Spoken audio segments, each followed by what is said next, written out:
What's going on, everybody? It's that time again. The AllSooners Podcast, episode 136 on this wonderful Wednesday, August 17th, 2022. Josh Callaway in Oklahoma City. John Hoover is in Tulsa. Ryan Chapman in Moore. Gentlemen, how are we doing on this Wednesday? 2.5 weeks until the season. We're getting real close. Ryan, I can't believe we're going on 3 weeks. I can't believe we introduce you now as Moore. You've always been in Norman. 2 years we're going on. I remind myself every time. Norman, yeah. Moore, Oklahoma. Glad to have you on site for a lot of these things, a lot of these practices and things. But yeah, how's the new apartment going, man? It's going good. I mean, Scout the dog has finally settled in. That's the really important part. Is Scout was unsure of the surroundings initially, but it's good to kind of be out, have my own spot, have the office. I've been. I don't know if you guys listening know this, but I hope at least the ones that are on this podcast are seeing I'm a bit more productive now that I have some internet that can actually hang and my own little space where people aren't just barging in all the time, bothering me while I'm trying to get stuff done. Absolutely. No, it's been great having you, in your own space there and more. It is an adjustment because I still think in my brain, it's like, oh, Ryan's in Norman. He can be there in 2 minutes. And it's not quite that. You're still the closest of the three, but not to the degree where before. I mean, I live literally like 5 minutes from Southmore High School, so if anyone knows where that is, like it's not like I'm in Northmore or anything like that. I'm Sure. Still much closer to Norman than. I feel like if I just go 2 roads like major thoroughfares south, I'm technically back in Norman again. So Guys, let's not forget, intern Ross lives on campus, so we're covered. We're taking care of the quick stuff. That's true. We can't forget about old intern Ross, who's been helping out big time lately. But we still have some boots on the ground in Norman, just in case anything crazy happens. I heard that there's a fire truck going to the stadium. Ross, get over there. We still have that at our disposal, so that's very, very nice, guys. I'll be honest, I'm getting the fever. It's getting close. 17 days from this moment. Almost exactly in 17 days and about 2 hours from this moment. Oklahoma will be playing UTEP at the stadium. It's kind of hard to believe we're that close. I'm getting the hankering for it. We're ready for games, I think. I mean, we're far enough removed from Omaha now that it's been, almost 2 full months since we've had an actual game that we've, covered and really care about. So it's feeling good that we're getting somewhere. Looking forward to getting this thing started real soon. Fall camp is rolling on for Oklahoma. They made the move to the rugby fields. We'll talk about that in just a minute. Let's start with the scrimmage they had the other day. Now, obviously, if you're an OU fan, I'm certain that 99% of OU fans listening and watching this already realize this, but just in case, we can't go to the scrimmages. They're not open. Fans can't go. Media can't go. They're not open to the public. But Brent talked about the scrimmage yesterday, and there's always trickling info that just kind of sprinkles out that you kind of get to latch onto bits and pieces. So we can start there with what we do know, what we've heard. As far as Brent goes, he said yesterday when we got to talk to him at the rugby fields that they're right on time. So we wouldn't want to play right now, but they're not playing right now. They're 17 days away, like I said. Said that there were some good, some bad. Running backs did some good things. Defense did some good things. What have you guys heard, or what have you taken away from what Brent said yesterday about that scrimmage at the stadium? That was just a few days ago on Saturday. Yeah, it sounded like they had a bad practice, came back and had a good scrimmage. Yep. First-time head coach to really open things up for the first time in a scrimmage situation, other than the red-white game, obviously, and a couple of times during spring. You're up against it now. You're preparing for the season, right? So to do this in a preseason setting, training camp setting, Brent's got to find that balance between wanting to take Oklahoma to that next level of physicality and toughness and strength and power and being that taking that next step, being that team, being that Clemson of the Plains, so to speak. He's got to find that balance between doing that and roughing guys up. And so far, they've been lucky. The injuries have been very minimal, but he sounds like something. Listen, he's been assistant coach for 29 years. He knows the mix. He knows the right buttons to push. But at the same time, he's been a linebackers coach. He hasn't had to think about what the offensive linemen are having to fight through, and maybe the quarterback's shoulders sore from throwing so much, or stuff like that. He hasn't had to consider the big picture. So now he just has a different perspective on it. And I think this preseason is is it's not anything shocking or unexpected, but it's Brent Venables is approaching everything with a learning curve. Yeah, it'll be interesting to see just some of the stuff that I had heard coming out of the scrimmage is that cornerback 2 spot. Kind of interesting just to see who kind of rolls with that. We've heard a ton about DJ Graham and trying to make sure that he becomes more than just one play and finds that consistency. We'll see what that looks like. Didn't sound like, just from, again, what I had heard, that it was like a guy like CJ Colden comes in the summer and all of a sudden lockdown cornerback 2, something like that. Like, there's some names. Jade Davis played a ton of football that might get a run there. So it'll just be interesting to see what that rotation looks like. If you ask me today, I still think DJ Graham starts against UTEP. I just don't know if he plays 70% of the snaps, if they rotate every series, what that looks like. So it'll be interesting to kind of see how that takes shape. And then it's the thing I was fascinated with all last year. You guys, it's the running joke on this pod, right? What happens with the offensive line? Didn't hear awesome things about how they handled some of the pressure at the scrimmage. Asked Brent about it.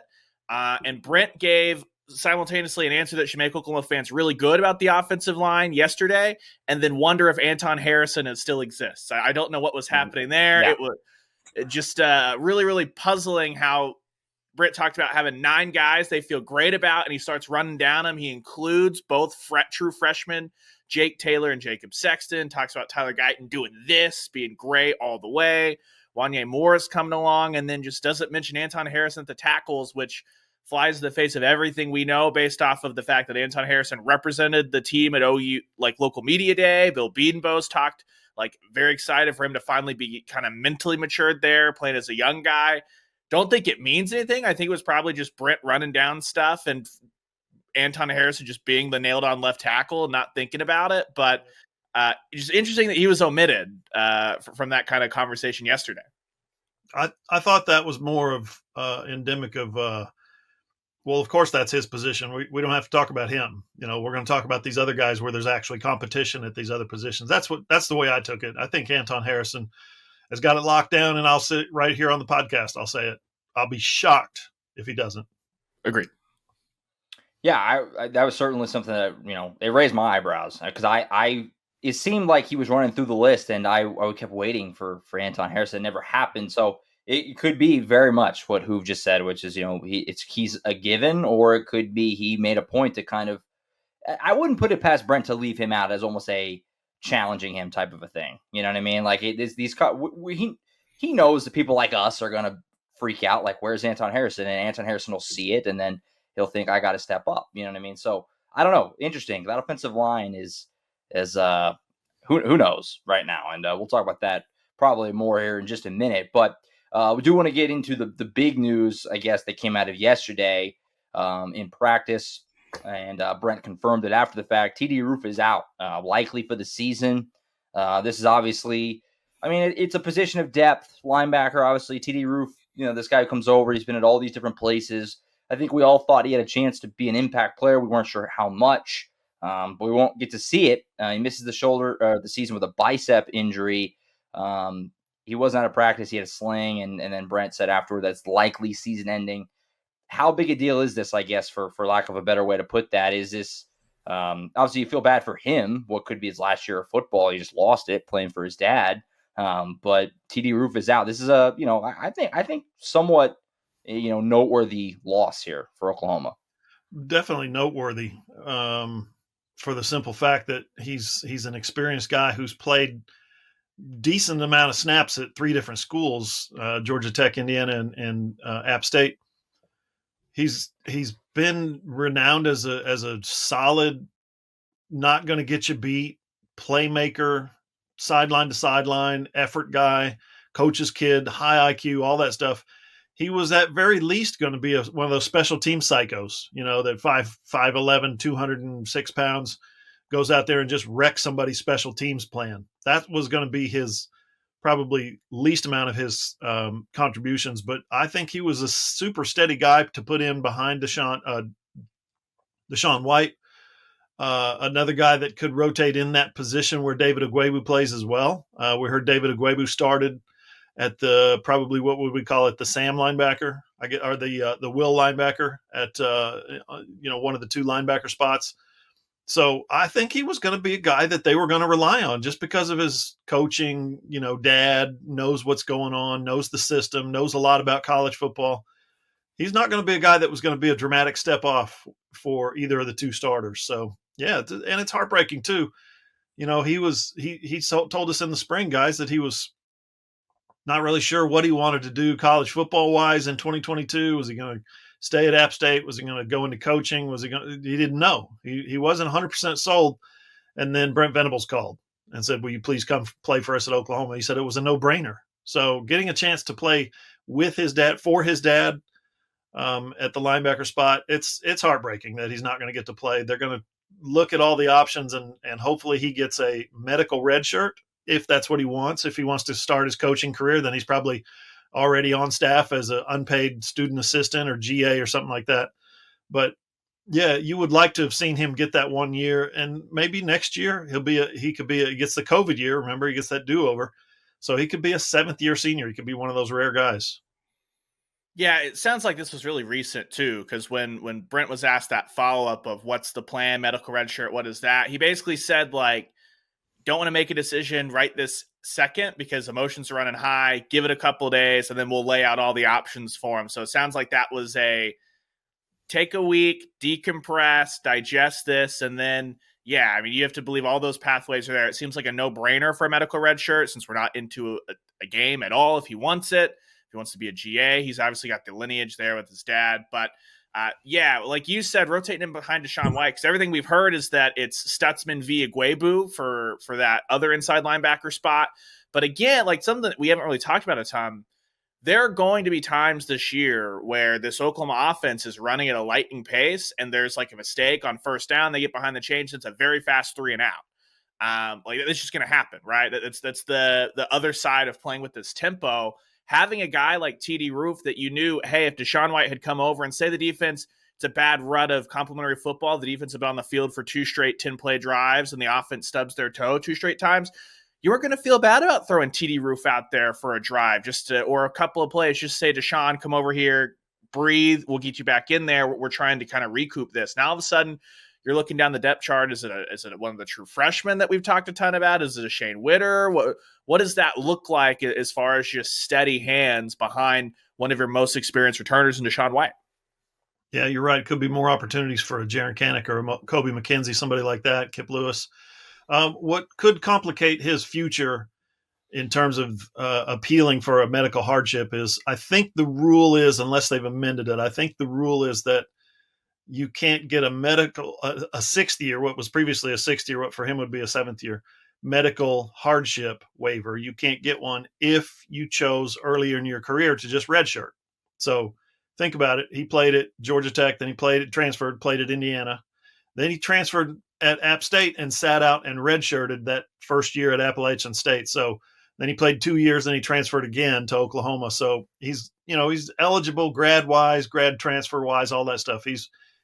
But in terms of getting the NCAA to say, oh, poor kid lost a year to an injury, in the NCAA's eyes, to get that medical red shirt, in most cases, you have to lose 2 years to an injury. So you have to be, and he hasn't done that. He hasn't lost 2 years to injury, but hopefully the new, kinder, gentler NCAA looks at his case and says, yeah, you know what? That'd be great.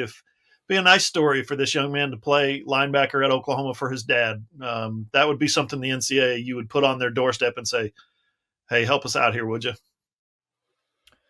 Yeah, 45 career games for TD Roof. That's a lot of football. And whether he's not obviously going anywhere in terms of he can still help these younger guys. His experience and stuff like that is basically a glorified coach, even though he's technically still a player, obviously, like you guys said. But like to Ryan's point, at the very least, he was a plug and play. And to combine whose point, special teams, he was going to help in some fashion. So definitely a loss there. Oklahoma had been pretty, obviously, what did Venables say at the media? 99% healthy. Obviously, injuries had mostly been avoided. But there you go, right there. So season ending likely is what Brent said. He pretty much said almost certainly, but likely season ending for TD Roof. Definitely a bummer there as he came over, tried to get one more last year with his dad at Oklahoma. So we'll see what he decides to do, and maybe he'll be back next year. I just can't believe the upper hand that Brent Venables gave UTEP by just volunteering that information at the start of a press conference. It's unreal. Like, everyone, you need to hammer UTEP. Obviously, that's worth 14 points, that one tidbit of information. We were joking about it yesterday at the practice because obviously at the rugby field, it's very open. There's a road that goes right by it. And before, the road would be blocked off with security and stuff like that. Like, the road would just be closed essentially, and media wouldn't be able to wait. Like, we were just able to see, even when we weren't allowed to be at practice, you could easily just see it. We're just standing there, and the road to go right by practice was open. It was like, man, this is not how the old regime would have handled and did handle this when they were at the rugby field. It's different, obviously, very, very different vibes over there. So they were at the rugby fields, like we said. We were at practice yesterday, Ryan and I. It, as Brent said, is hotter down there. I concur. Ground was harder, as he also said. It was kind of interesting, Ryan. What are your theories? And we hadn't talked about this yet, but at the very beginning of practice, they did the stretching, what they normally do. And then they went to the far end of the field, away from media, and they set up a wall of guys. And then they were running, like, you couldn't really see it intentionally. You couldn't see. We weren't allowed to go to that end. Like, goal line plays. Did you have a theory, Ryan? What were they? Was it just goal line offense, you think? So it looked like they were running not like cordoned off in the red zone, but like from sideline to sideline, almost like you would run like a small field, like mini, like 7-on-7 thing. We're just going to put on the tinfoil hat here, okay? This is total conspiracy theory, trying to get into the mind of a coach. But normally, how they start practice is they have the stretch line, then they break, and the offense runs to one side, and the defense runs to another, and they just basically do this cardio thing of just running back and forth, getting the blood flowing right before practice. Honestly, I don't think anything like nefarious, anything like that. This just seemed like a different level of, hey, we're going to start the practice off with some sort of competition, whether it's just some like 7-on-7 because the linemen weren't out there. It was just wide receivers and DBs. And instead of doing the W drill where they're hitting and opening with that kind of competition, this just seemed like a less contact version of getting the juices flowing before practice. I think it just happened to go to the side of the field we weren't on. I didn't think really anything of it because it was just a lot of guys standing there, and then after a play, they'd all kind of mob. You know what I mean? Like, it didn't seem like it was everyone stand over here and block off the camera so we can't see General Booty throwing a 7-on-7. You know what I mean? Well, we weren't allowed to go to that end. That was what made it strange. We were told, like, wait till they're done with this, then you can go over there. It was different. It was like, that's weird. But you got to think that the coaching staff, whoever organizes the periods, like period 1 we do this, period 2 we do that, they're trying to do what they can to break things up a little bit, break up the monotony, because they've reached this point in camp where they're doing the same thing, literally the same 2 or 3 things every day. So if you can freshen it up, throw a different drill in there, throw some more contact or some more running or whatever it is, guys would appreciate that as a football player. Definitely. Because there's the times that we've been out of practice a few times, it's, it looks pretty similar each time. So yeah, that makes sense for sure. So that was how we started practice today. We got to be out there at the rugby fields for a little while. There is practice footage and photos, stuff like that, up on AllSooners.com if you want to check that out. And then afterward, we talked to Brent Venables for about 15, 20 minutes or so out in the rugby field heat. It was a scrum. You'll get a lot of Brent Venables scrums. It was we were really packed in there. Hoove, you missed. I'm sure Hoove was just crushed that he couldn't make it down for the rugby field Venables scrum. Takeaways from what Brent had to say. Obviously, we can expound on it more in the next segment, but we talked about a little bit. The offensive line stuff was very interesting, but he had a lot to cover and talk about in that 16, 17 minutes or however long it was. Things that stuck out to you guys, and again, we'll expand on it next segment, but immediate things that jumped out. First thing for me was Billy Bowman. You got a question about what do you need to see, what do you need to learn from Billy Bowman, and he said not much. In other words, he's already seen it, he's already learned it. He said Billy Bowman comes to work every day. He's one of the hardest working guys on the team. He's a super mature. Said he wants to be excellent, very quiet, humble, one of our best workers, one of the most consistent guys on our team right now. Maybe playing better than anybody on defense. Think about that. Guy that had an up and down freshman season goes out here sophomore year, and he is serious. You can see when he's working, he's there to work. I mean, he's a funny guy, an engaging personality, great athlete. But when he goes to practice, that's what you love about this maybe new regime. It's what you love about certain guys within the team is that it is all business. With Billy Bowman, it looks like it's all business. He might be, according to, we don't get to see a ton of practice, obviously, and he hasn't played a game yet in 2022. But listening to what Brent Venables said, listening to how he talked about him, same thing with Joshua Eaton. What was it at Media Day? He said, or where he said he used to be silly and now he's much more serious. We're talking about some of the more improved guys overall on the entire roster, and both in the defensive backfield. So there's probably a handful of guys that you could say that about. But yeah, Billy Bowman stands out from what he said yesterday. Yeah, I think it sets up to be something really interesting when you compare it to what the defense was the last couple of years, right? The last 3 years, two guys took what?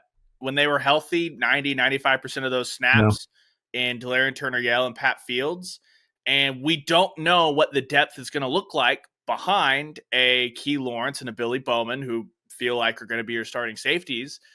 It might be another situation where if that depth doesn't come along, that for this year, early this year at least, those two guys are taking a ton of those snaps back there, but it's two guys that are athletic freaks, physical freaks. Neither of those guys is really going to be massively undersized. Billy Bowman's a little shorter than maybe you'd like, but the spot that you imagine he's going to play at, that's okay.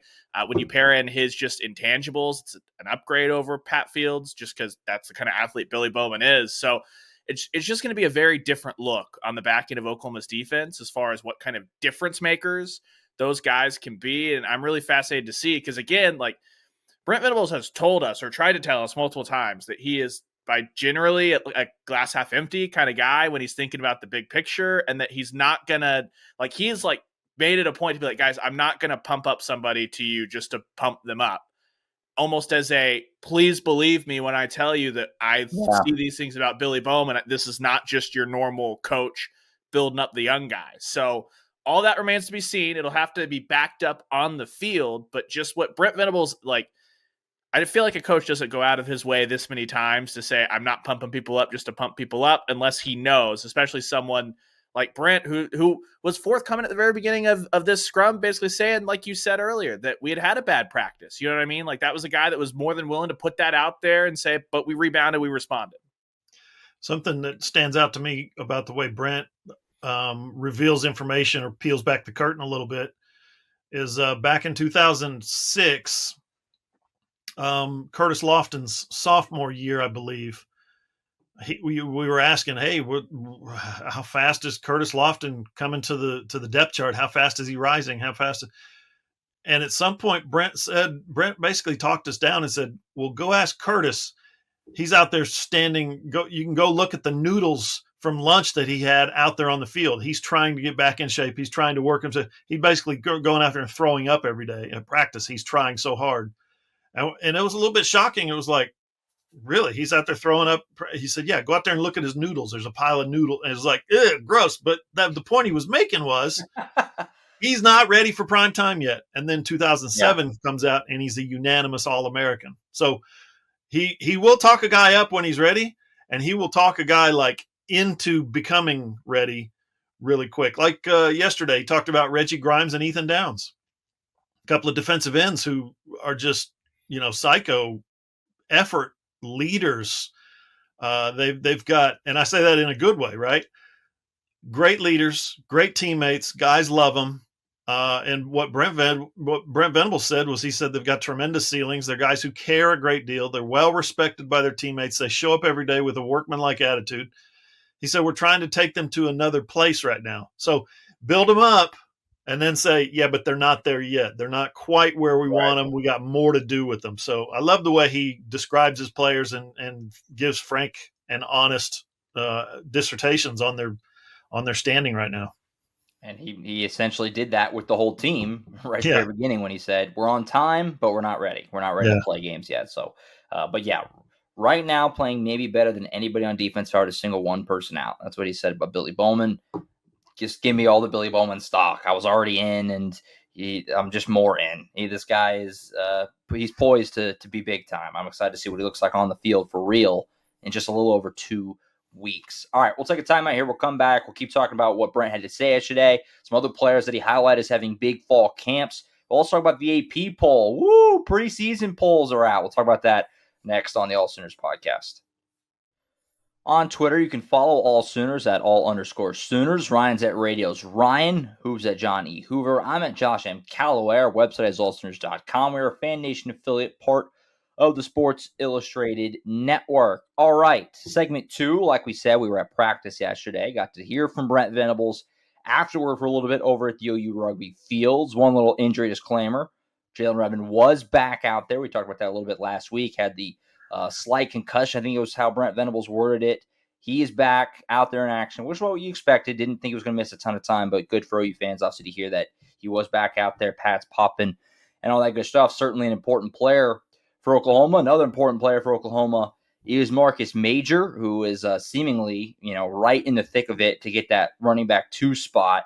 And a big statement yesterday from Brent Venables. We were talking last segment about, what he said about Billy Bowman and what he said about some of these other guys.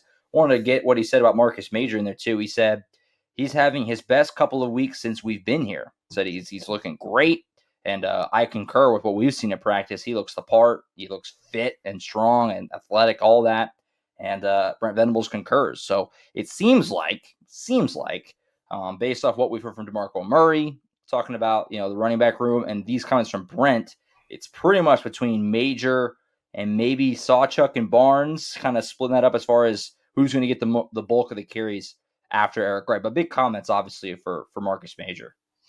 I wrote the story earlier in the week, guys, that I think Marcus Major has the ability right now to be Oklahoma's next 1,000-yard running back. I'm not knocking Eric Gray, but if I'm a defensive player and I'm lining up trying to fit the run gap, I'm just telling you who I would rather try to tackle. It's Eric Gray. He might make me miss, but he's not going to send me to the sideline with a broken jaw. You know what I mean? Marcus Major right now is running fast, running physical. He's running, as Brent said, the best he's been, the best practices he's had. He said DeMarco Murray would tell you the same thing. He's practicing his best. He's showing up with the right mindset, is the way he phrased it, than he has at any other time since he's been here. So they are loving them right now. So Marcus Major. Well, and 2, when you kind of pair that with, I was talking with Andrew Rame at Local Media Day, where it's just, hey, some of those just subtle differences. What do you see? And I was like, not saying one of them's bad or the other, but just what's different. And Rame talks about we're definitely way more north-south this year. That's something that I feel like really is going to benefit Marcus Major, because he didn't seem all that comfortable in kind of that Kennedy Brooks role, where Kennedy Brooks was content to sit back there, wait and see how the holes kind of open in front of him, be patient, especially on those like GT counter plays. Major's a guy, give him the ball, tell him you're headed to this hole, and if it opens up and he has that one cut back across, like we'll see that a little bit out of Eric Gray, obviously, but I think Major's, as far as just north-south between the tackles, way more that kind of guy. So it'll be really interesting to see if they can kind of have that thunder and lightning type thing, where Gray's utilized in space, and then Major's kind of that guy that's going to leave an impression on opposing linebackers. And 2, again, running back depth. You talk about Gavin Sawchuk. What does he sound like? Someone that's going to be incredibly speedy, get in space. Sounds kind of like an Eric Gray understudy. Javante Barnes, what have we seen out of him in the spring game at practice? Also wants to run you over. Sounds a lot like Marcus Major. Like, you've got 2 of those guys on both sides before you even get into Beno Thompson, who Brent Venables had a little hamstring problem they're working him back, or a Tawi Walker. So it's just night and day different from last year, and kind of that tiptoeing around all that stuff. Like, Oklahoma will have the depth in the 3rd and 4th quarter to throw in a new running back, and maybe if they want that closer like Trey Sermon was early in his career, like they've just got all those options in front of them because they have more than one scholarship running back or 2 scholarship running backs healthy. Sawchuk might be the fastest player on the team. DeMarco Murray said at Media Day, we have to get him on the field. We're going to do some things with him. Can't wait to see what he can do. He's going to play. I don't know how many carries he's going to get, but he's going to get out there and he's going to get some tests where he is, let's get you to the edge and see how fast you are. We're going to block it up this way. Be sure and get to the outside because we want you running up that sideline in about 5 seconds. Barnes is a guy that runs physical, runs north-south, doesn't waste a lot of motion, doesn't waste a lot of time and looking for a cut. I think that certainly has a place in this new blocking scheme that they have, new offense and tempo. And that's the thing too, is they're going to need a lot of players because their idea, their desire is to run a lot of plays. So they're going to need a lot of players to run those. And then if you got Brent Venables, if you ask him about the running backs, you think he'd stop there, but no, he goes on and says, Tawi Walker has done a terrific job. He's tough to tackle and is making more and more improvement. He just offers this stuff up. Like he said, he's not just going to say, well, I'd like to talk about this guy. And now I'd like to talk about that guy. He's going through his mind what he's seen in practice, and he's like impressed by these guys that are doing these things. Bentavious Thompson, he can really help us. A guy that can move the chains. He understands the offense. He's healthy. We really like that group. A position of strength is what he said. So, yeah, man, if you're not excited about Oklahoma's running back room at this point, you might want to check your pulse. Yeah, running back room exponentially more deep than it was last year. And lots of guys, you're just looking at it saying, like, is there enough carries for all these dudes? Because it's almost like it almost stresses you out if you're Oklahoma in terms of we want to use all these guys. How do we get them all on the field? And I agree, Hoove. I mean, for Sawchuk, it seems like there's almost no way he doesn't get on the field somehow, which is crazy because if you had asked me back in the middle of the summer, like 2 months ago, I would have said, like, probably not. I mean, he didn't enroll early. Javonte Barnes has that, leg up on him. There's all these other guys, true freshmen, probably not. But he looks so good in practice. When they do that W drill, he looks as good as anybody in it. And DeMarco Murray, the way he talks about him, it just seems like he's going to get in there. So a lot of this feels like, guys, again, if you can find 5 offensive linemen that can take care of business for what Oklahoma needs themselves, then that opens up the door to say, okay, now we can suddenly, instead of having to put Daniel Parker on the field every single down to make sure that things aren't getting blown up ahead of time, now we can put Gray and Sawchuk on the field together and stress the hell out of any linebacker that's looking at that, or put Marcus Major and Gray or Major and Sawchuk. The line can't block. They need a little bit of help. If we see a ton of Daniel Parker, Braden Willis, Jason Llewellyn, not in route concepts down the field, but hanging tight, chipping, things like that, that takes the ability for one of those running backs to be on the field. You know what I mean? So a lot of that will probably be predicated by what Oklahoma's getting up front, which is, again, just still a massive mystery.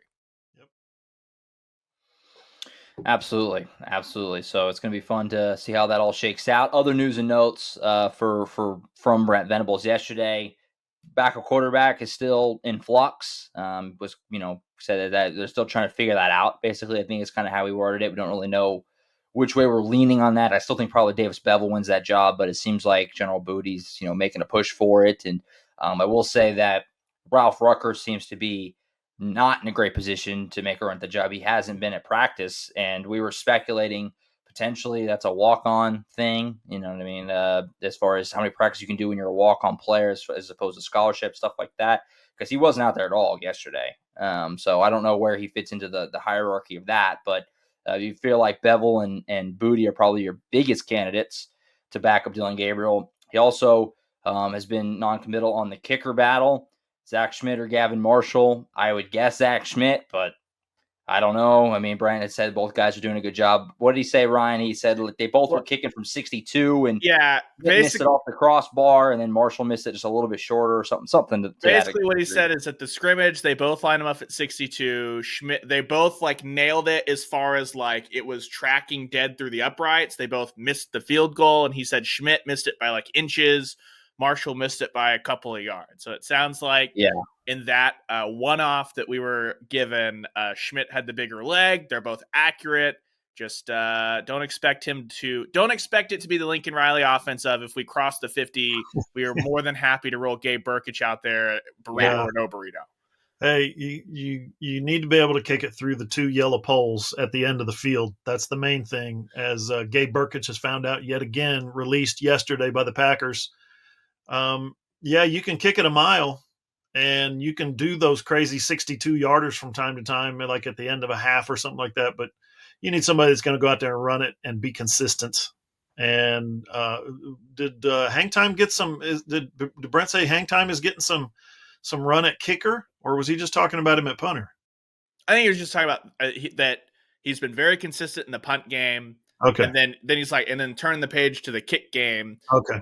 Then he talked about Schmidt and Marshall. Now, what he did do, which runs totally in the face of what Michael Turk told us at Local Media Day. Yeah, Brent refused to name a holder, and he like smirked and this was the most uncomfortable he was in the entire scrum, is when he was asked about the holder, which is just bizarre. And the reason he gave is even more fascinating, because he's like, I don't want to let you know who's holding because that gives away some of the different things that we can do. Are we about to get trick plays on special teams back on the menu in Norman? Sign me up. Yep. The answer is yes. Dylan Gabriel I would think, is in that position to be a holder. The punters, I mean, who would you guys like? Your backup quarterbacks, they've always had a third, fourth string wide receiver like a Stoops or something like that comes out there and is a holder. Who would you guys first of all, does that position matter? Yes, if you're going to run trick plays, but who would you guys think is most qualified? So, instant analysis, Davis Bevel is simply too tall to go from a holding position into any kind of fake field goal or anything. Yeah. I seriously think he's too tall to quickly make that transition. So you're looking for maybe a Micah Bowen. That's a guy that is very athletic, and we've seen him literally get nowhere close to throwing an actual football at Oklahoma. Someone unassuming enough that opposing coaching staffs may not be paying so much attention to, but can pop up in a moment. Or is this where General Booty, everyone wants to hold a booty, you need a booty holder, General Booty, boom, bada bing, bada boom, the shirts print themselves, and you get a quarterback back there. But like Turk told us at Local Media Day, NFL punters are typically holders. Turk's been trying to show that he can be a holder. I'm going to be really sad if this is all much ado about nothing. That's the most excited I got, because Brent was like legitimately like on his heels. Like it was like we were asking like ridiculous follow-ups, trying to dig in. Someone's just like, holder? Thoughts? And he's like, I don't know about giving any info about this. Yeah, he didn't want to reveal any holder trick. Give it to Turk. Let Turk do it. He's been working on it. He wants to do it for the next level. He's a huge human. I want to see Turk run the ball. I would kill to see Turk run the ball. Let's do some trick plays with Turk. Also, that's what I'm in for. If it's Turk, you can always do you're going to line up to do a 62-yard field goal, and then you can pooch punt it down to the coffin corner. Yeah, I don't know if I've ever seen a fake field goal punt. That would be a new one. Well, usually it's a direct snap to the kicker or something like that. But true, but quarterback usually does that. I don't know. I like to see Turk. I just want Turk on the field more, just in general. Put him at safety. Put him at safety. That's what he came up at. Put him at safety. You telling me people are going to run over the middle with Turk booming back there? If somebody returns a punt on him, he's going to hurt him. Yes. He's 6'4", 240, and he's jacked. So I can't wait to see that. I will say that we saw one field goal from afar. Again, going back to my previous point, whenever we were waiting for Brent, but we could still easily just see practice, even though we weren't at practice. We're just standing there. They did one field goal. I don't know who kicked it, and it was, I believe, blocked. Was the general consensus. It missed by a lot, and it was like, was that tipped at the line? I sure hope that was tipped at the line, because again, I don't even know who kicked it, but that was the one field goal we saw. So maybe the kicking game still needs some work, or maybe the defensive special teams was just really good on that one particular try. I don't know, but it was blocked, in the defensive side really enjoyed that. So we'll see. That's important. I mean, that is an underrated storyline. I mean, not having a good kicker can get you beat. It happens. So figuring out who that is and establishing it is certainly going to be fun to see how that shakes out. And if Oklahoma can feel confident that they can get 3 points once they cross the 50, kind of like Ryan was saying earlier, when what they had before, at least for most of the time, with Gabe Burkich pre-Burrito. So elsewhere with Brent, before we put a bow on that and go to AP poll, anything else that stuck out from Brent? He only talked for like 16, 17 minutes, but he covered a lot of ground. I think we hit most of it. But was there anything else that still straggling? Well, they did. He said they did do some live stuff again yesterday. He said they did some situational things, and he said the guys responded well. But yeah, I'm really interested in that bad practice. You know, we wrote a story immediately from the presser, and it was about how do you have a bad practice at this stage, and what are the ramifications, and what are his thoughts about it.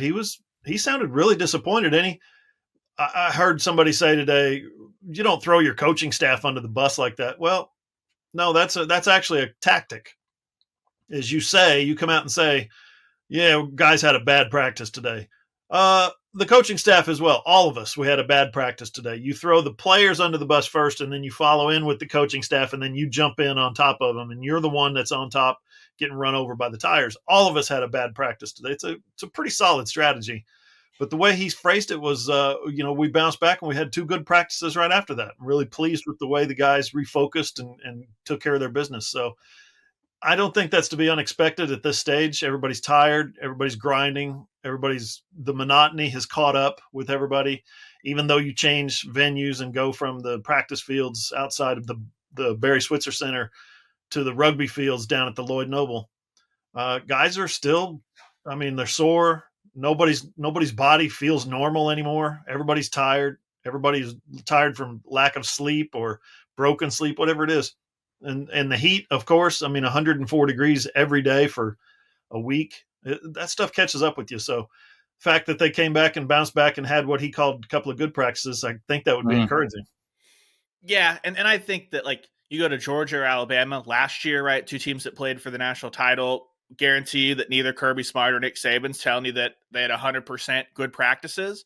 But what was the same theme we got all year last year from Alex Grinch specifically was trying to get these guys motivated, insinuating that the practices aren't great, all that stuff. So for Brent to immediately come back and say, yes, that one was bad, but a couple of good practices, good scrimmage, I think that that's the important part, the ability to kind of bounce back. And for me, the oldest leadership tactic in the book from the coaches is the bad stuff that happens is on the coaches. The good stuff that happens is because the players played well, right? So I think that's just kind of pretty standard thoroughfare as far as just, unless you're just really, really annoyed that something's not changing, then you kind of really tee off on somebody, whether it be the players or something like that. For the most part, I think when everything's good, it's the bad stuff that happens. Well, the coaches, we put them in a bad position. I made a bad play call. The good stuff happens. Oh, Reggie Grimes went out there and made a great play, great individual effort. You know what I mean? That's kind of when the vibes are good, that's what that generally looks like. How about this quote from Brent, too? He said, guys understand you have to practice hard to play hard. You got to practice physical to play physical. That hasn't been happening at Oklahoma. And as much as Alex Grinch wanted to practice hard and play physical, it wasn't happening. So that's got to be something that the fan base hears. That's like little musical chimes going off. It's just like, oh my gosh, did you hear the coach say we need to play physical, to practice physical to play physical? That's exactly what this fan base wants to hear. And the poster child for that has been Jay Valai, of all people. I've been so fascinated that he's the one you hear that most from, and it was the same case again yesterday. They're just going through a quick little individual thing where it's basically like the corners having to hand fight off the line and then track and tackle somebody and stand there for 5 minutes, 2 straight reps. Jay Valai's like, no. It doesn't. If you're going to hand fight, be violent, rip through, and then go and you know what I mean? They're teaching tackling. They're teaching this bump and run, hand fighting, all that stuff. That's what you get when you have one cornerback coach all alone with his group that's played the position, as opposed to another cornerback coach, the former cornerback coach, who we think was working a ton with Alex Grinch, because you had one guy trying to coach the entire secondary, as opposed to like an outside linebacker trying to like little technique thing. You know what I mean? Like that's just what you get when you've got experienced former players at that position.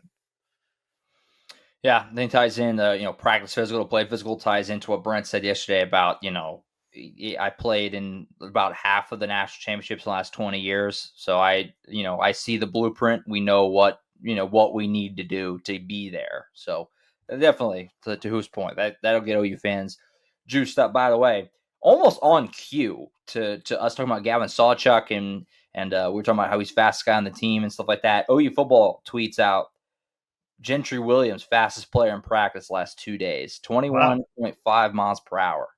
Gentry Williams. So almost like they're listening in somehow. Hey, just so you know, Gentry Williams has actually been faster the last 2 days. So there you have it.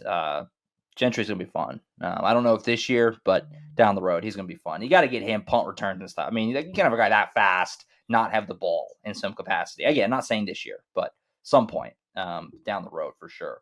All right, so again, we'll all that stuff is there for you on AllSooners.com. Brent's full breakout and the practice footage and photos and obviously the stories these guys wrote and all that good stuff. So to catch up from that, I assume we'll get to go to practice again sometime early next week. I think that's it for this week as far as getting to hear from anybody. You never know, especially with this regime. They kind of throw things at us last second sometimes, but that's the plan for now. So keep up with us as we trudge on through fall camp, just a little over 2 weeks for that first game. We did get the AP poll. It's pretty reflective of the coaches poll we talked about before. I'll rattle it off real quick. OU's number 9 in the AP poll. They are the highest ranked Big 12 team, again, just in front of Baylor, who's number 10. Alabama, to the surprise of nobody, is number 1. Ohio State 2, Georgia 3, Clemson 4, Notre Dame 5. Is there any takeaways for you guys from the AP poll? I'd love to say the AP poll doesn't mean anything, but it kind of does because the AP poll very often is reflective of what the playoff rankings look like when those first ones come out. Now, the preseason poll, I think last year there was 3 or maybe even 4 teams that were in the top 10 of the AP poll in the preseason that didn't finish like ranked at all. Like it does happen. North Carolina was a big one last year. Iowa State, remember, was really high last year. But any takeaways from the AP poll at all? It does mean football is close. I like that part of it. When fans watch games early in the season and there's a little number in front of the name, or when they read stuff on the internet or they read a newspaper and there's a little number in front of the name, or we're talking about what a team's ranking is on a sports talk radio show or a podcast or a sportscast late at night, that's the AP poll. Every media outlet out there uses the AP poll. And one of the reasons is we don't rank Texas number 1. We don't have any voters out there who are going to say, I'm going to rank Texas number 1. Watch this. That happened in the coaches poll. The coaches poll is kind of a joke. It is what it is. It becomes the college football playoff. It became the rankings at some point, the BCS rankings, all that stuff, right? Yeah. It's a joke. Don't pay attention to the coaches poll. Pay attention to the writers poll. We are very serious about our jobs. Oklahoma was named in all 63 ballots, and they ranked from between number 5. I think they were number 5 on 3 ballots, and as low as number 21 on one ballot, number 20 on another ballot. So that just goes to show right there. I think we all know the first 4: Alabama, Ohio State, Georgia, and Clemson. And I think 5 through 10 are completely interchangeable. I really think you look at Notre Dame and you look at Texas A&M and you look at Utah, Michigan, Oklahoma, Baylor. Those guys are all interchangeable. I really think that. Any one of those teams could be 5 and any one of them could be 10. So I think Oklahoma's in a spot that there's a little bit of skepticism about being coached by a first time ever head coach. I think there's some of the writers and frankly some of the coaches voters look at that and say, well, it's first time head coach. He's never done it before. Yeah, okay. That's never really been much of a deterrent to the past guys who have coached at Oklahoma.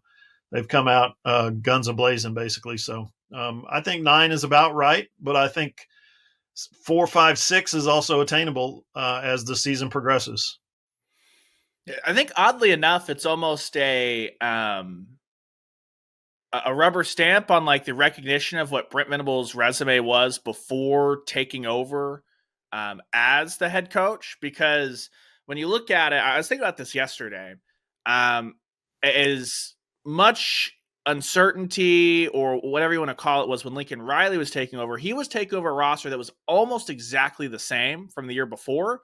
And it was just a don't wreck the car type thing. Mm-hmm. And Brent Venables again led off with yesterday, hey, don't forget that almost 50% of this team has never played a snap at Oklahoma before, right? So right. I just think it's really interesting that with all the turnover from and it wasn't a mass exodus like everyone thought it was going to be as far as the transfer portal, but as far as like guys that left, it was names that we recognize. As far as guys that are coming in, outside of Dylan Gabriel, like people that aren't Oklahoma fans who saw Jeffrey Johnson play well for Tulane last year, who's like lifting up the Jeffrey Johnson transfer? Who's lifting up McCade Mattower for a Cal team that I guarantee nobody watched last year unless they were betting on them, at which case I feel very bad that you were in that spot. Like, I think that's almost a kind of a respect for, we don't know what it's going to be, but we don't think it's going to totally careen off into a ditch. And so again, Oklahoma's at the forefront of a Big 12 group that looks like a lot of people think they'll be pretty good and maybe not playoff good. And I think that's totally fair. Yeah, and OU gets the benefit of the doubt too on a lot of these early polls, just like they do on a lot of the late polls when it comes down to splitting hairs in the BCS championship, right, or the college football playoff. Well, Oklahoma does have that big OU paperclip, that crimson and cream, that logo, that brand. It's a money-making brand, and so people recognize that, and people see the consistency, not just in the previous 6 years where they won 6 Big 12 titles, but they see the consistency going all the way back to 1950.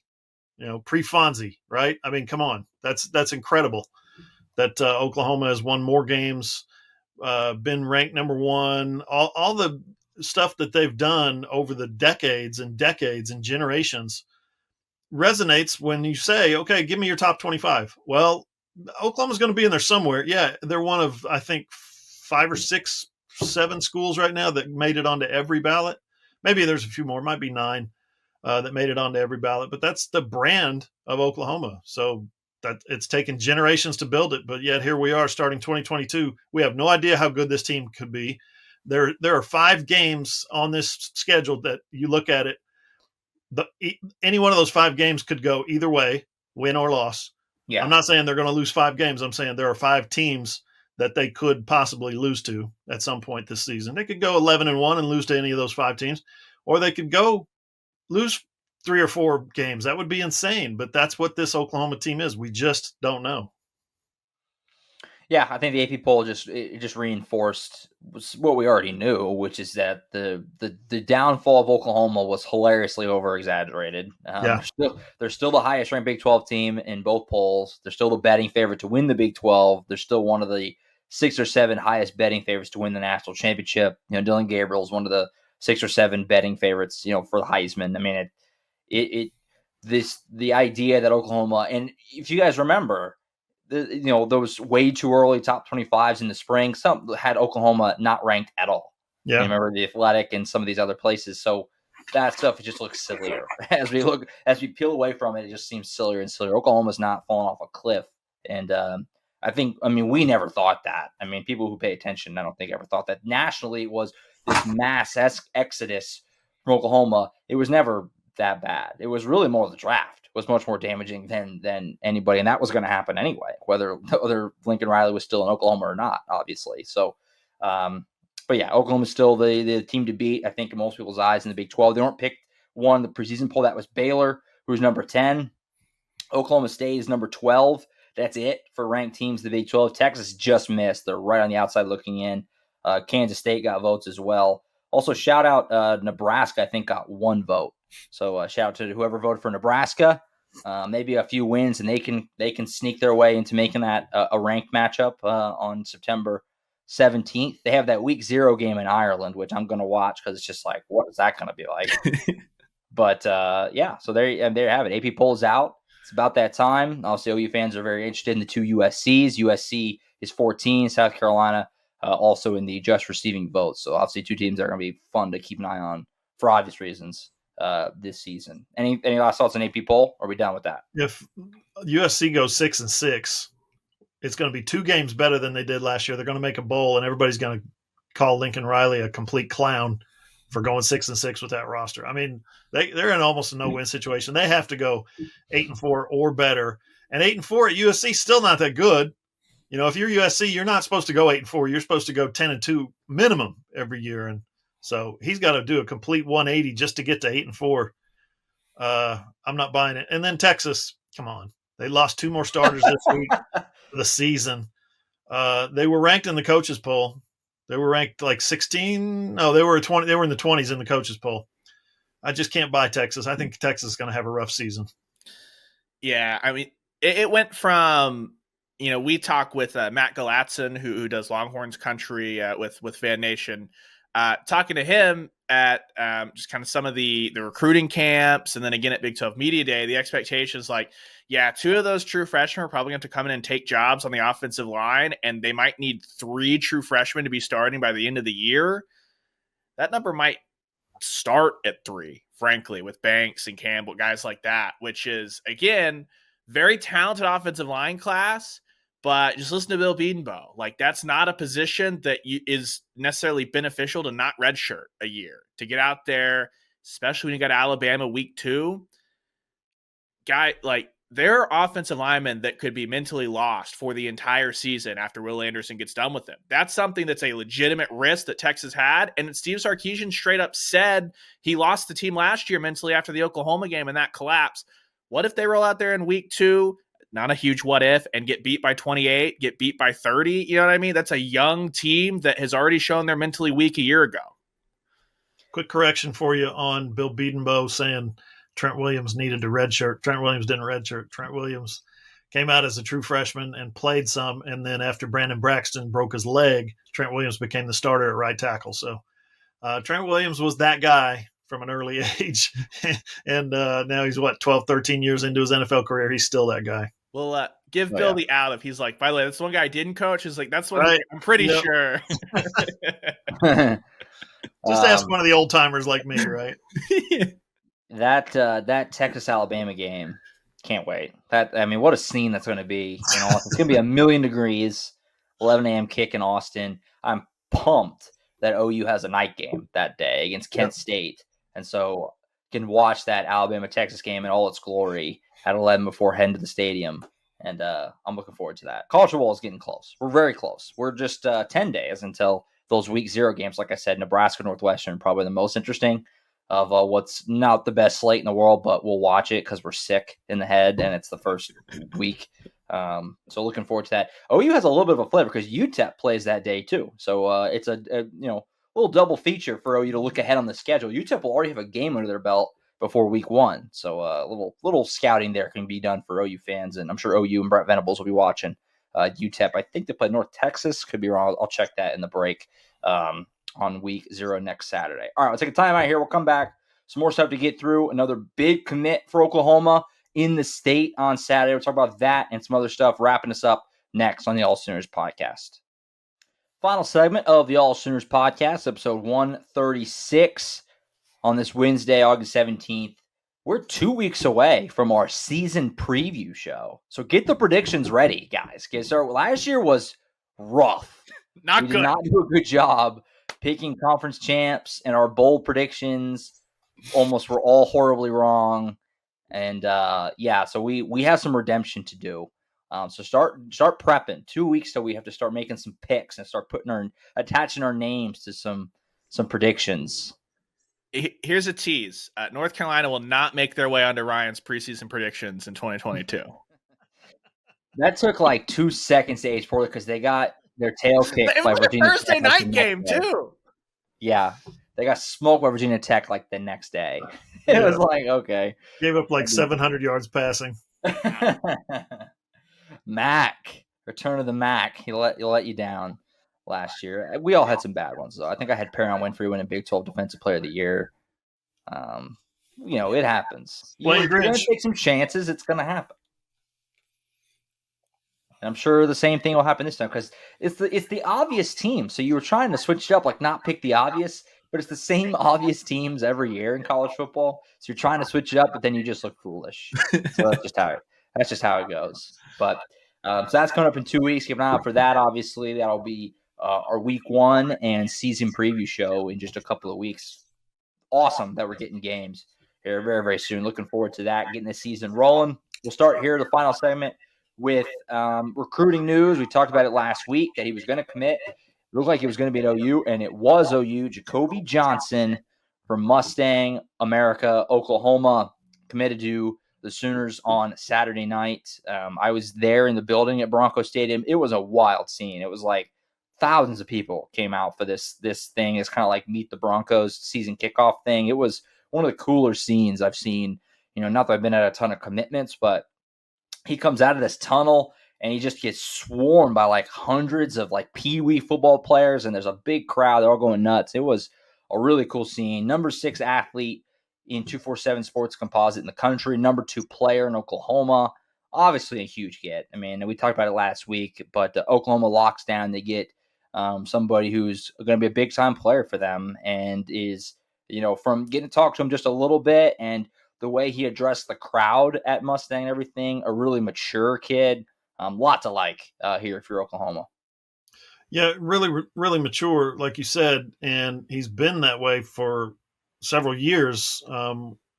Back when he would contribute the Jacoby Johnson Chronicles to AllSooners 2 years ago. 2 years ago, as a sophomore, as a 15, 16-year-old kid, he was doing weekly interviews with us, and it always sounded like he was leaning Oklahoma, wanted to go to Oklahoma, was his dream school was Oklahoma. So he's getting a chance to fulfill a dream. And the most amazing thing about Jacoby Johnson is that he is the kind of athlete right now that can get on campus and play wide receiver or play defensive back. He could play safety or corner or probably nickel. And then when the season's over, he's going to go join Porter Moser's basketball team. One of the reasons he chose Oklahoma is they were making him a priority in basketball. So he wants to give it a try. He wants to do the two-sport thing. Two-sport U, right, is what Oklahoma has claimed in the past. Most of that is baseball, obviously, but gosh, if you're a special, you're in the rarest air of college athlete there is, and that's a guy who can play two different sports. And I think he's gonna give it a ride. You don't know how long he's going to be able to do it. Is it going to be a year? Is it going to be all 4 years, 3 years, whatever? But just to have that ability to have that option is just unbelievable. Well, on top of that, how unique is it that you're the guy who went through a coaching change, right? Like that's something that is always a concern, especially like Lon Kruger. He had been recruiting him for so long, so familiar with Lon Kruger retires. Porter Moser comes in. Is Porter Moser's staff also going to be cool with the two-sport thing? Are they going to want to just be basketball? What does that look like? What's their evaluation? Well, that settled down. Oh, my God, it happened again in football. He's a two-sport athlete that both coaching staffs had to turn over. And then Brent Venables and that new staff comes in. You did the interview with him back in February where any worries about that. He talked about immediately just loving everyone on the new staff. And they also were talking about, playing both. I just think you ask, okay, he's an Oklahoma kid. It's his dream school. What took so long? Anything like that? Well, first off, he's a smart kid. So he wants to make sure, just turn over all the stones, do all that stuff. But he went through a lot. He was very patient with Oklahoma. And it's one of those kids that you talk to a couple times and you're just kind of rooting for that. You hope it works out for him, right? Because to be that mature and go through all of that and at the end still get to where you want to be in the end, it's hard not to just be like, man, I hope this works out for you, whether it's at safety, corner, wide receiver, small forward, like whatever it is, looking for you, shooting guard. You know what I mean? He's just one of those kids. So, and then on top of that, just that stuff aside, you look at the athletic upside. He's someone that put on a ton of mass from his sophomore to his junior year, made all the difference on the football field. And if you look, I know all the three big recruiting services, us, what we have at the SI99, sometimes it's all over the place. But on three, they have him as their number 39 overall player in the country. That shows you the kind of athlete that he is. What can that look like when he gets there under Brent Venables and Brandon Hall and Jay Valai, and they have that little battle on their staff and get to just focus him at one spot? Or at least we're hearing what that's done for Billy Bowman thus far. For the first time in a long time, you've got a defensive staff that when you get one of those athletes, you're pumped about what the prospect could be development-wise. Yeah, his final five: Alabama, Michigan, Oklahoma State, obviously the other big in-state, and then Stanford. I mean, those are teams you like to beat, especially Alabama. Obviously, he's their 20th commit of the class, their fifth highest in 247 Sports' rankings behind Caden Green, Jaquays Petaway, PJ Adebore, and then Jackson Arnold. And he moves them. They're still seventh in the rankings, but they moves them to just a hair behind LSU for that sixth spot. And Brent Venables, we talked about this before, but continues to just they're crushing it. I mean, they have a chance here to have the highest class that Oklahoma's had in years, higher than Lincoln ever had. In Brent Venables, really his first go at it. I mean, you can count 2022, I guess, but first full recruiting cycle. Lincoln Riley never had top five as well as he recruited, and Brent Venables, if they can get some of these guys that they're trying to get, we talked about before, they're going to have a real shot at that. And that's nuts. I mean, it's insane. Yeah, Josh, for a brief period yesterday, Oklahoma moved up to number 6 when 24/7 Sports reclassified or re-ranked a couple of these guys. PJ Adebawore got his 5th star. OU's ranking went above LSU, and then LSU went out and got their 21st commit to move back in front at number 6. But the next guy Oklahoma gets, they're going to jump LSU, and then they get another one after that. They have a chance to jump into the top 5. Texas right now is number 3. Texas has signed some really good prospects, but as we've said before, recruiting has never been Texas's problem, right? They've always, usually anyway, I looked at their last 10 classes today while I was doing my radio show, and their average ranking for the last 10 classes is 9.5. I'd like to look at what Oklahoma last 10 classes are. I think it's probably around there. I think they go back and forth a little bit, but when you look at what Oklahoma is doing right now, I won't say it's unexpected, but it does surprise some people, especially nationally, because Brent and his staff, especially guys like Bates and Chavis, they're looking at the big picture, and they're looking at the slow game, the long game, I guess, and how, recruiting guys that may be 4 stars or 5 stars that are also cultural fits. Not everybody does that. Not everybody, the previous regime at Oklahoma didn't do that. They, a lot of schools are just shotgunning 5 stars and 4 stars, and let's see how many of them land. Venables hasn't been doing that. He's been very patient, very deliberate, very measured with his approach. So it's paid off when you look at it. We're going into getting ready to go into September, and this program, this football team, ranks number 6 in the country with a good shot at number 5 before the season starts. So you can't deny that it has paid off.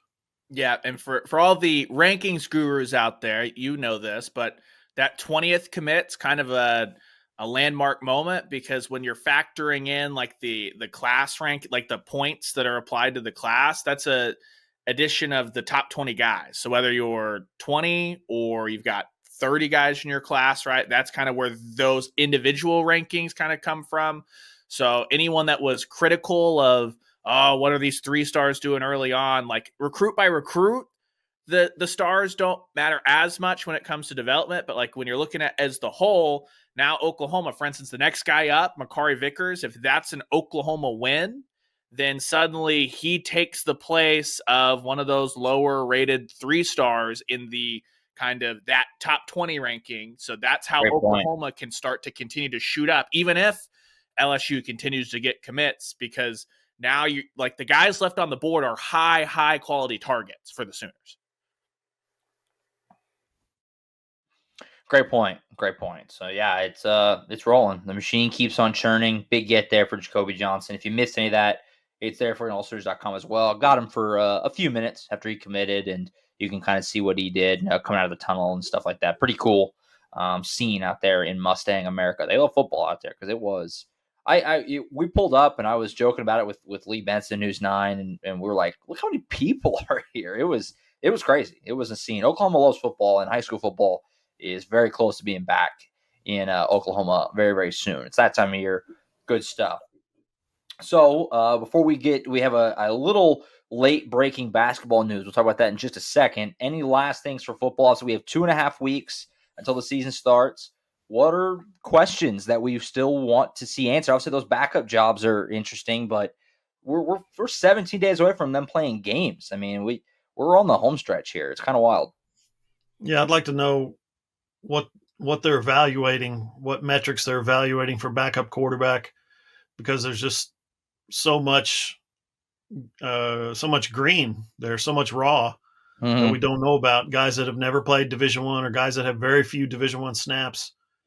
That's got to be a priority. At these last 2 weeks, you have to identify who those guys are, and it may fluctuate, based on a given opponent, based on how somebody's practicing at certain stages of the season. It may fluctuate. Maybe 1 week it's General Booty, next week it's Davis Bevel. What else? What are they going to do with those running back snaps? We talked about that extensively. But I'm more interested in the young linebackers in particular. When you've got 2 starters, 2 guys who are the man at their position, and deservedly so, they've earned that spot. At what point do you start trickling in those freshmen, those four-star, 5-star almost linebackers? I can't wait to see what those guys do. And is it only in blowout situations, or do you roll them out there in the first quarter for a series and see what they can do? Yeah, whoever fills kind of the gap left in backup linebacker stats for TD Roof. And then for me, I feel like we kind of know the front line 11 for the offense. So for the defense, I think there's two more spots. Who's the second corner? And that nickel, cheetah, whatever you want to call it, is the Harrington hype train real as far as him getting a huge run at that? Is it we're going to throw Jaron Kanik out there and just let him learn on the job because he's an athletic freak? What kind of role does a Justin Broyles or Trey Morris? And those are the four guys that Ted Roof told me coming into fall camp that they're looking at out there.